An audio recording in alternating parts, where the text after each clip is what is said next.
Hello and welcome back to the Twitch Player Lounge. Now, throughout all the interviews, we've been in the presence of true greatness, no doubt about it. And we've got another person who adheres to that trend. It is Alex Itch, now of Ninjas in Pyjamas. I nearly said Gambit. I'm glad I didn't. It's taking so much for me to get used to as a reporter that you're in a different team. What's it been like for you? I think it's more for fans or for everyone to not get used. I think I'm already getting used to it because I really like the persons in Ninjas in Pyjamas. I mean the Emil Hitton, like our manager Flabbert, and our lineup, CS lineup. Like everyone is adorable. Everyone is a really good guy. Yeah. And I'm really happy to be in such a team where everyone seems so friendly. Yeah. When you made the decision to move, I mean, I remember reporting on the original Super Team story way back, and it seemed to me that you'd been maybe thinking about leaving Gambit for a while to increase your happiness and time with the family and other ideas. Why was this move right for you at this time? I don't know. Like I thought that. Before, like the playoffs, even I got some issues with health, and like overall, I wanted to spend more time with family, and I didn't feel like playing that much. So I decided to like raise my skill as much as possible and play playoffs as hard and as good as I can, and to leave the team after playoffs. So like to feel my work being done, and I think that it was like. I told it to management. I think I didn't tell to teammates. So overall, but I don't know. Like this was a really hard decision, and Gambit is like a family that I was a long time with. But I knew that I need to do a next step, and the most important thing was to save the Gambit spot in LCS. And after we did it, I felt that like my work is done here, and I decided to make a next step. What about staying part of that family, if you like, being friends with the players now that you've left? Do you still have good relationships with all the guys? No, I actually don't have that good relationships because overall I've got good relationships only with Edward.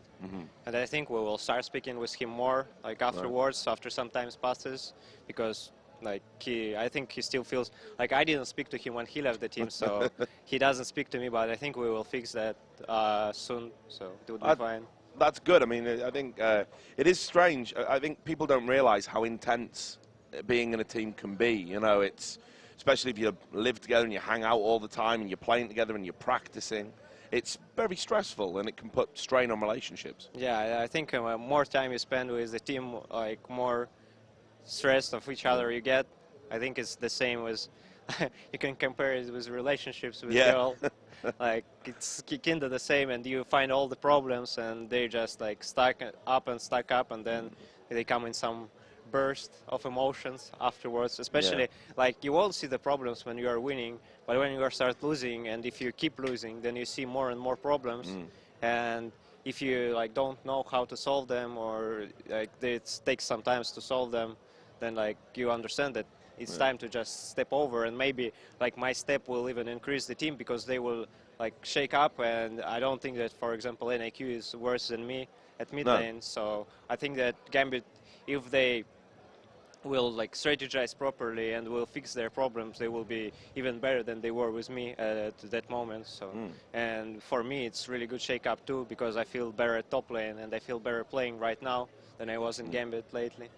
I'm glad you brought up mid lane because I saw an interview by my friends in Fragbite where you said you hated mid lane.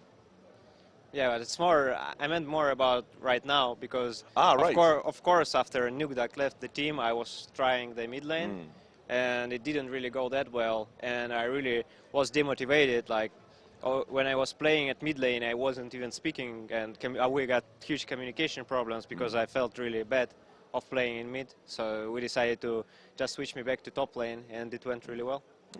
I think as well, you being a top laner, it seemed very strange to me because everyone knows what type of player you are, what you're famous for, the style of play. And then in the current meta, the top lane, I know, they just sort of farm, tank.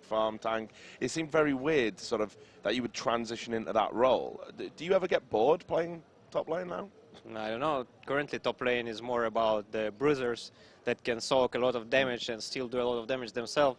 That's why something like Renekton and Mundo falls off, and more heroes like Jax, Aurelia, and Shyvana goes in. And I don't know. I like to play Jax because you can carry 1v5. So I think it's fine for me because I was used to carrying 1v5 sometimes. No, but I mean, when you first moved over, I mean, it was more, I don't know, popular picks were all Mundo, Shyvana, and that's why I think it was a strange choice at that time. You mean that far away? When you first started playing top lane. I was watching your stream. It wasn't something that happened like just recently. Like when I switched to top lane, or right now, like with Nuktak and Mithi, I was mostly playing Kayle and Lulu. So Mundo was not played anymore already, and we were just banning out the popular Jax and Aurelia. And it went really well because everyone knew only how to play Jax and Aurelia, and Lulu and Kayle were not picked top lane at that moment at all. So I was one of the first starting to play in it, and then I saw Chinese playing it and Koreans playing it, and now almost everyone plays Kayle and Lulu top lane. Yeah.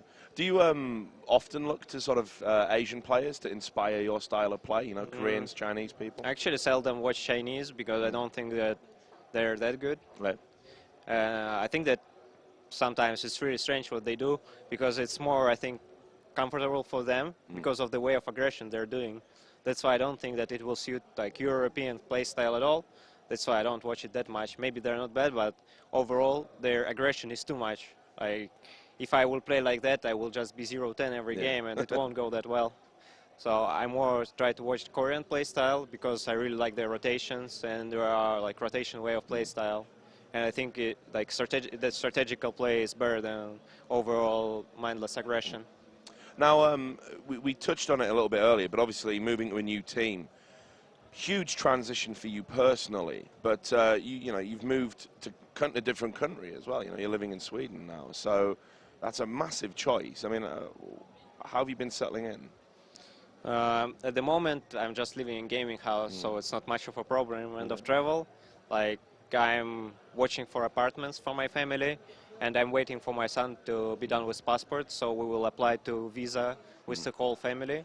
And then when I find apartment and just buy some usual common things that needed to be there, like food and everything, bed for my son, then we will move, I guess, with the family. Yeah. I don't think there should be any kind of a problem. I don't think there'll be a problem. It's just, I know what it's like. I've lived abroad. I lived in Germany for a while, and I know it's very. No matter how similar the countries are, it never quite feels the same. You know, you have to get used to lots of things, and I think Sweden's a very unique country. So I mean, how have you noticed anything? You know, that it doesn't feel quite right yet. I think that not that much people in Germany speaks English, and same in Sweden. Like more people speaking Swedish than English, and everything is in Swedish, mostly in shops. So that can be kind of a problem because, for example, I speak maybe fluent English, maybe not that fluent, but still my English is quite good. And but my Swedish, I know only one word, and my wife doesn't even speak fluent English because she didn't have practice for a while.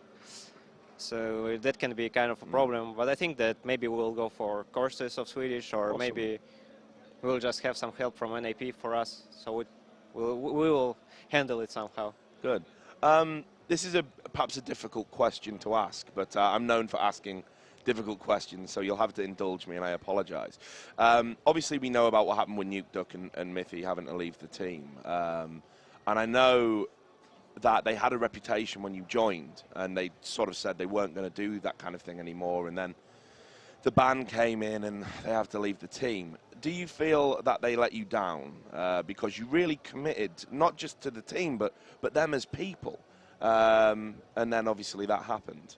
I don't know, like that wasn't really expectant move, especially by Riot, because this could happen, and I didn't expect Nuktak to get banned because at least like in solo queue he didn't like do that much of, I would say, flame or anything. I think he was provoked more sometimes, but what happened, that happened, and first I was demotivated more than feeling like getting down or anything, because like this is the thing that happened with everyone, and like I told Mithi to work on his attitude, because even I thought that it's too much that he's doing in solo queue, and I think that now we got some problems that they left, but I thought it will be much worse, and I think that we're doing really good, even though we don't have them in team anymore. Can this current team that you've got with the replacements, I don't know if it's going to be permanent or not, I guess we'll see how Dreamhack goes, but can this team get to LCS, do you think? I think overall on how we work and how we're doing right now, and all the commitment that all the persons are, and like how much they're in the game, how much they train, and everyone thinks, and especially like NAP organization, we even have analysts and as non-LCS team and gaming house. I think that we got really great chances of coming into LCS next season. Well, what would that mean for you? Because one of the reasons when you sort of said, you know, I'm going to leave Gambit, I need a new challenge, was, you know, you wanted to have more time with the family. That was one of the things in the statement. If you got back into LCS, would you be worried that you maybe wouldn't have that time?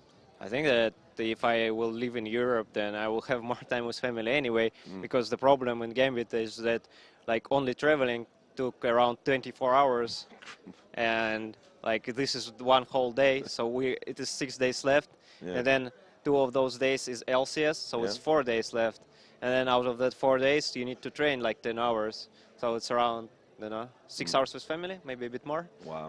Indeed, so it didn't really be that good, and the problem of LCS system is we're traveling every week, so there is no like week off or anything, and it gets you really exhausted.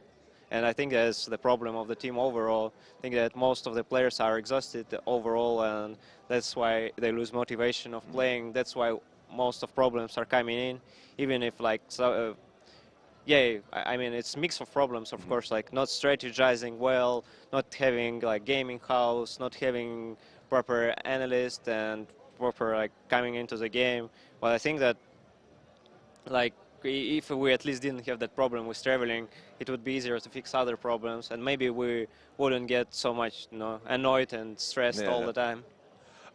Just one question because I'm curious. Who do you think's the best team in LCS EU right now? It's really hard to say right now because it's EU LCS, you know.